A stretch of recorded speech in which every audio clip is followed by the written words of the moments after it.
Today is March 31st, March 21st, 2022.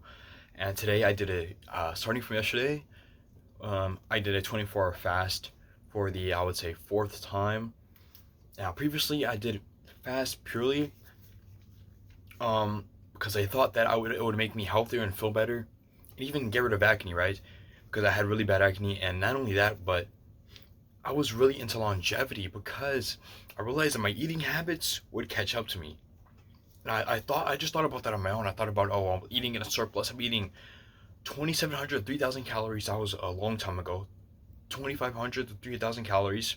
It was more like 2,700 to 3,000, but sometimes it was 2,500, so I can't really just say, strict range, right? And when you eat in a high surplus of calories, you will have an enlargement of the kidneys. You will get fatter. You will gain a lot more fat, and your insulin sensitivity will be a bit mucked up. So one of the primary things you need to do is fast. And if it isn't fasting, it's caloric restriction, right? Because the point of fasting and caloric restriction, intermittent fasting, ketosis diet is to induce autophagy or ketosis, right? And autophagy is basically when the cells kind of recycle.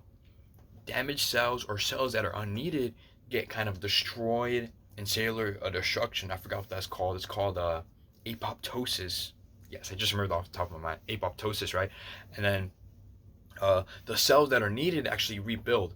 So autophagy, I read this today. Autophagy is great for um, also limiting. I didn't read this today. I read this the other day. Limiting the hormones, especially growth hormone IGF-1, and the repairing of cells. Not only the repair, mostly the growth of cells. It limits the growth of cells. It is a catabolic process. It's not anabolism, it's catabolism, right? Anabolism is the growth of cells. So when you're eating a surplus of protein, a surplus of calories, and also if you're having a stimulus for muscle growth, a stimulus to generate cells using resistance training, and surplus of protein, surplus of calories, and rest, all that stuff. Well, rest isn't needed either way, but higher intake of things, basically, ingesting more. You are doing the opposite of catabolism. You're in an anabolic state. An anabolic state is primarily to grow new cells and generate new cells, regenerate new cells. But with that, you also have the downside of potentially growing cancerous cells, implementing toxins because you're eating too much, right? And your body on its own creates toxins. Autoimmune diseases can also develop, and you have a lot of inflammation. There we go, inflammation. But this can be lowered by decreasing your calories, not eating as much, and also this is why you don't eat a lot of protein. If your goal is longevity, you want to eat less protein. You want to eat the recommended amount, which is a lot lower than 1 gram a pound per body weight, right? So if you want to live longer, you need to stop the growth of cells or impede them as much as possible. You want to do the opposite. You want to have catabolism happen. But muscle is still good for health, because, and of course, to gain muscle you need the protein. But the thing is, I was actually watching Vigorous Steve's video, and it really interested me how he thought about longevity, because what he was saying was that when you bodybuild, you kind of go for months, years, decades on end with taking substances, right? Steroids or PEDs in general, SARMs, SERMs, what else are they called? Hormones and peptides.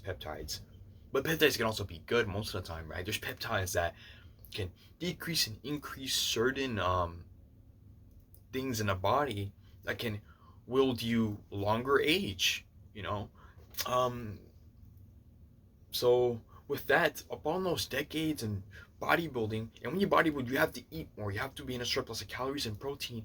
You're damaging your body at the same time. Thing is, you're not really killing your body in that much of a way, right? You're sort of you can take off years off your life. You can take off a decade maybe, if you're taking a lot of anabolic steroids, or you can, lower it by days, weeks, or something like that. You know what I mean?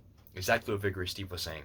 But the thing is, you can not reverse it, but you can sort of put a roadblock in some of the things that can kill you. You know what I mean? Sooner.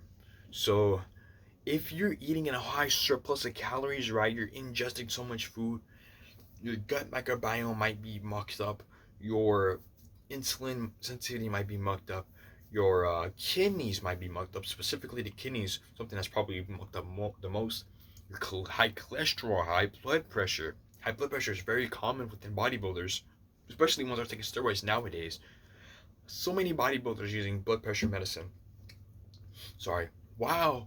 They're taking anabolic steroids, mostly growth hormone and stuff like that. And that's the thing, man. If you have to take a, this is something that Greg Doucette said in his video about what was his name, man? Recently in this week, a bodybuilder, he had signals from his heart being examined that he would have a heart attack in the next 3 to 5 years, and this included his blood pressure being extremely high, and his medication brings blood pressure down, but it isn't his blood pressure that is causing this. It is what's causing his blood pressure and his heart to be in such a, I would say, dire state. And he attributed it to vaping, but really it is the anabolic steroids, right? It is the excessive growth of everything, the excessive anabolism that creates all these problems, autoimmune problems, even things like dementia and all that. Those are degenerative diseases, but there's also other things, Parkinson's, right? There are other autoimmune diseases. I can't name any off the top of my head because I didn't really think about this before. I just thought this was a video about fasting. Anyways, autoimmune diseases specifically, and what did I say before? Inflammatory diseases. Those two are very much attributed to a high caloric, high protein diet.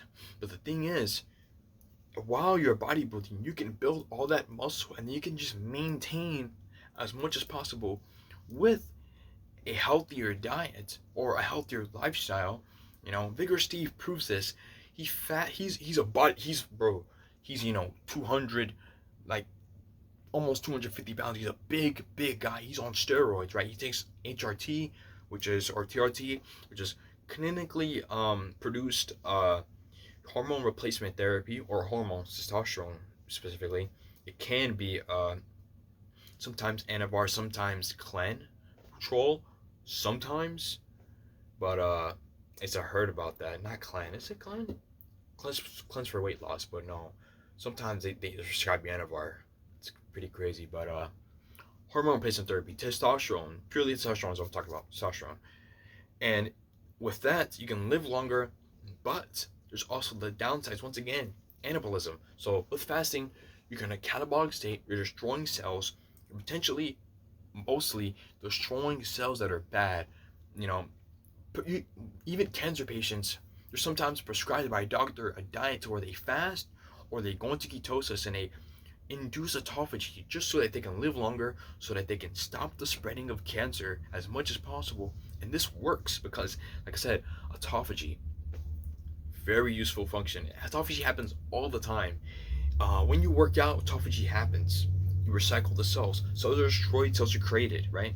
There's apoptosis, the destruction of cells, the self-destruction of cells, right? That happens too. And then ketosis, the switch from sugar to fats. The switch from sugar to fats as your primary energy source. So, when you intake energy, you're taking carbs, proteins, fats. But really, your body uses carbs. Proteins go towards muscle. So that is why when you fast or when you are in a deficit, your muscle is likely to go last. You know what I mean? But there's a chance that your muscle will go. But if you eat enough protein, your muscle will go last. That's the thing, man. You're gonna lose muscle in the process of doing a lot of these things because it's still a source of energy for your body. Fat's gonna go first. Sugar's gonna go second. Carbs are gonna go first. Then your body will switch into ketosis. Sugar is used after. And then sugar is also a form of carbs, and then it'll go to fats. So then fats are used, and then your muscles are used. So your muscles are pretty much used last, and also your body uses water too and glycogen and all that. So with that, I fasted for 24 hours. So 24 hours, and it's very useful for hitting autophagy 100%, right? Because autophagy is induced within, I think, 16 to 24 hours. Sometimes but it's not really clear. Scientists are still researching that. 16 to 24, 16 to 48. Sometimes they say 16 to 72 hours, right? So it's in between the big range. But to be safe, I do 24-hour fasting. So that means yesterday I stopped eating around, it was really 6 a.m.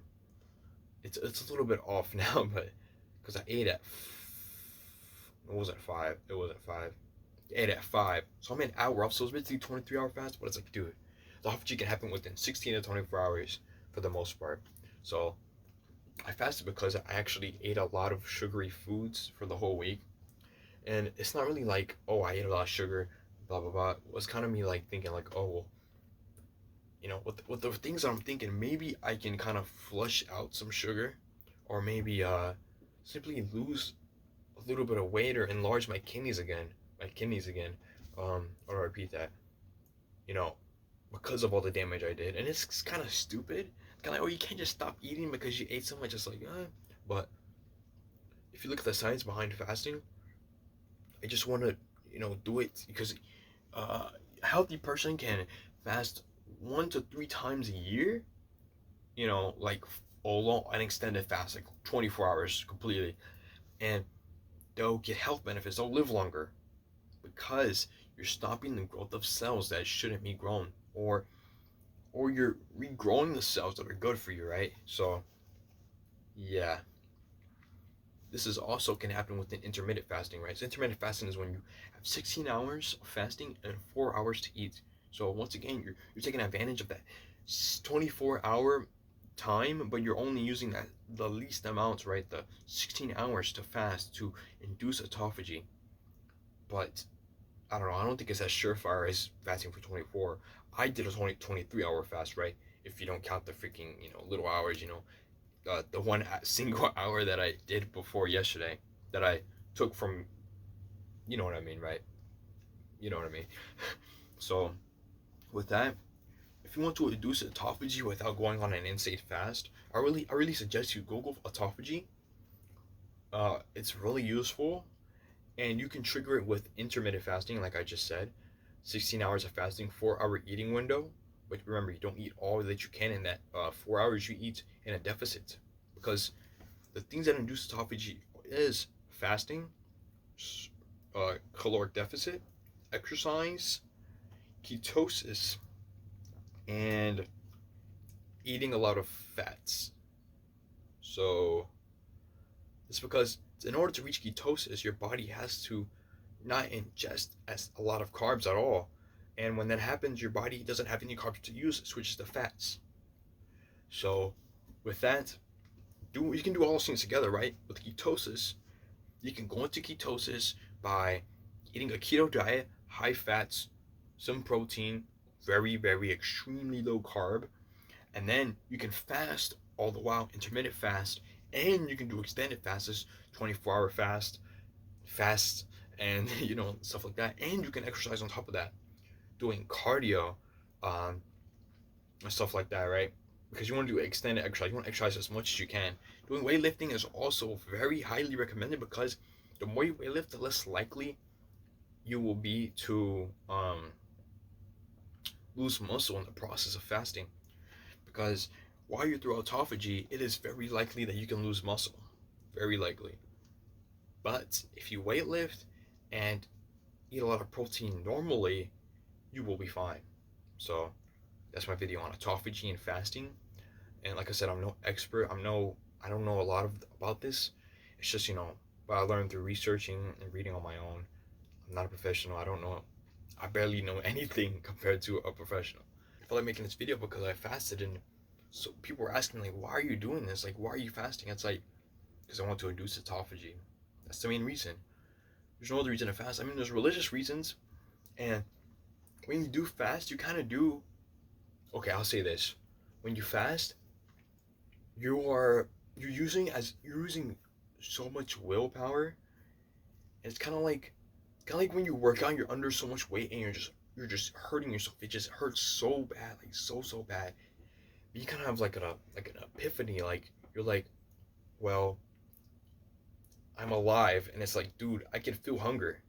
Like especially if you eat a lot, right? I don't eat a lot, but like if you eat all the time and you haven't really felt hunger, you can kind of go, oh, I can feel hunger. I can feel death, right? Because when you starve yourself, you're essentially starving yourself if you're not eating for 24 hours, right? Essentially, except you're not killing yourself, right? You're essentially just, you know what I mean? So you're essentially starving yourself, you're hurting yourself, you're harming your body purposefully. It's something that's like the same thing working out, like I said, it's something about it that's just like, whoa, I can die if I do this any longer, bro. If I wait for weeks without this, I can die.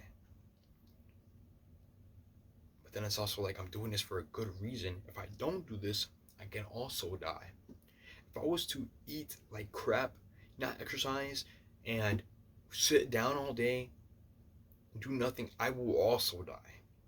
So you also think about the benefits, right? Like, oh, if I fast though, I can stop cancerous cell growth. I can induce autophagy. I can go through ketosis. I can heal my cells. I will also feel less hungry on the way, and I'll feel good because my body wants me to do this, right? And there's some people that believe, fasting is bad for you or whatever. Some people that believe that you don't have to do it, like Greg Doucette, bodybuilder, dietitian.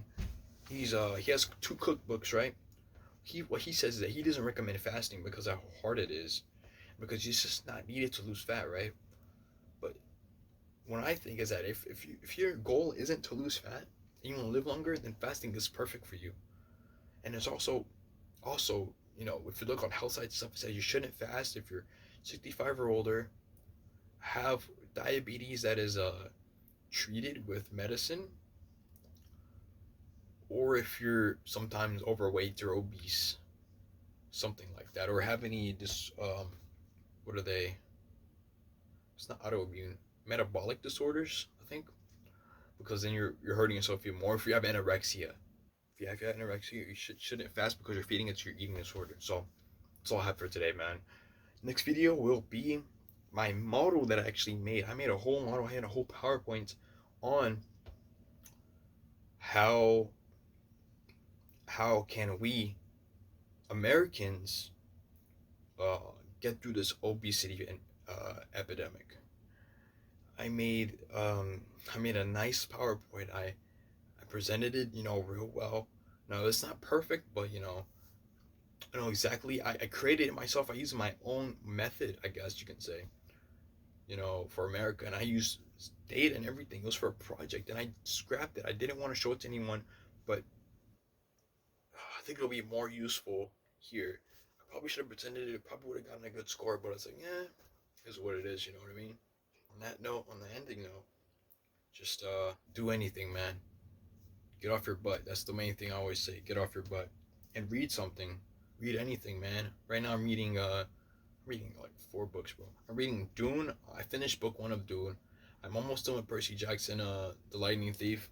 I want to start this book right here. I just haven't. I want to start this book right here. Jamie Foxx act like he got some sense. Why? Well, I'm not really. I mean, Jamie Foxx is cool. I'm not really interested in Jamie Foxx. But the thing is, I want to read a lot of biographies because I realize that biographies, man, you can really see into people, bro. Like, if you were to look at how someone lived their life, it's interesting, bro, because you can look at what they did right, what they did wrong, and they'll tell you. You can also look at, what they did to get where they were. But not just that, you know what I mean? But you can also look at how they lived their life, how they made themselves happy, or what made them happy, what made them sad. You also look at what events that were significant to them, uh, kind of what they were, right? Because someone can see, oh, going to college is a big event, but someone can also see getting their first job as a big event, or someone can see getting their child as a big event, but someone can see bigger events like marriage, and I don't know how to explain it, but like, I want to read. I have 4 4 biographies.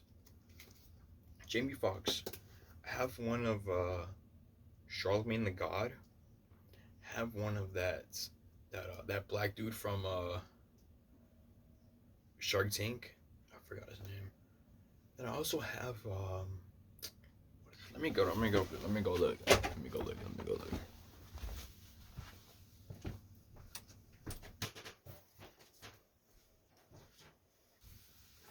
The black dude from Shark Tank, his name is Damon John, and I have I forgot again, dude. No, I didn't, man. Come on. Napoleon Hill's book Think and Grow Rich, and in that book he describes some biographical information, how his son, it's very interesting how his son was born deaf, and how he kind of used desires the first word in the first chapter, not the first word, but one of the number one words in his first chapter, how he used desire to kind of get his son's hearing back, and then his son became an advocate for hearing aids, and he kind of created a big hearing aid company and used his disability or impairment, his deafness, he used it to make money, to better himself. He used it as not a weakness, but as the opposite. So that's pretty sick, man. You need to read Think and Grow Rich, man. The first chapter had me intrigued, like, whoa. You know, reading it, look on it back in it now, I see how interesting it is, but while reading, I was like, okay, I'm underlying all this. I'm underlying desire. You have the desire, right? So, yeah. Peace.